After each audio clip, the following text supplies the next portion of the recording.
Palanpur railway overbridge aroma circle સુધીનું વિકાસ પથ પર થયેલા કાચા પાકા તેમજ હંગામી દબાણો સામે ધી સિક્રેટ ન્યૂઝ ચેનલ તેનું પ્રસારણ કરી અધિકારીઓનું ધ્યાન દોરતા દબાણદારો સામે કાર્યવાહી કરી દબાણની જગ્યા ખુલ્લી કરાઈ હતી.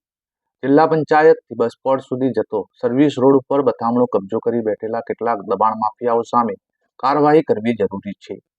ધી સિક્રેટ પરના અહેવાલ બાદ ફૂટપાથ તેમજ સર્વિસ રોડ ઉપર થયેલા દબાણ હટાવી માર્ગ ખુલ્લો કરાયો હતો. કેટલાક માથે ભારે કહેવાતા દબાણદારો પોતાનું દબાણ યથાવત રાખ્યું હતું, તો કેટલાક દબાણો દૂર કરી ફૂટપાથ ખુલ્લી કરાઈ હતી. ગરમ રસ્તોના દબાણો દૂર કરી દેવાયા હતા, જેથી રસ્તાઓ પહોળા દેખાઈ રહ્યા છે. ધંધો રોજગાર કરવો જીવન જરૂરિયાત છે.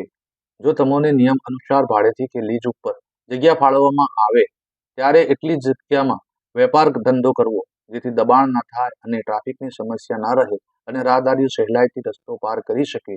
જોકે આજે કરેલ કાર્યવાહી બાદ પણ કેટલાક દબાણદારોએ ફરી દબાણ કરવાની શરૂઆત કરી દેવાઈ છે. માર્ગ અને મકાન વિભાગ તથા નગરપાલિકા મળી કાયમીનું આ ઉકેલ લાવે તે જરૂરી છે, જેથી પાલનપુરની સ્વચ્છતા તેમજ પાલનપુરની રોનકમાં પરિવર્તન આવે અને ગેરવ્યાજબી થયેલા દબાણો સામે કાર્યવાહી કરવી જરૂરી